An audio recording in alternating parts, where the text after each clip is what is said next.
Punta na kami sa loob guys. Kakain na daw kami ni Jen. Nagutom na daw si Jen. Gusto nang kumain. Pasok. Wala. Outside, no? Guys, nandito na kami sa loob ng Sweet Mall. Kakain na kami ng kasama ko. Nag-order kami ng KFC. Meron naman Papa John's doon. Ayan. Tapos may McDonald's doon sa dulo guys. So nag-KFC na lang kami. Video muna bago kumain. Kakain na pala kami guys. Ayan. Ang aming order. Kain guys. Ito yung aming in-order.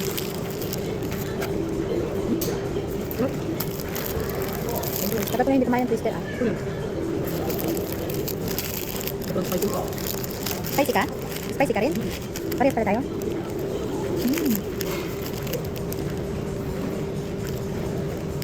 Manghang pala masyado? Bakit parang ang date sa iyo? Dito ka na. Huwag naman may mga kanin doon. Meron. Hindi ako kumain ng kanin. Ano yun? Hindi yung Pilipino din?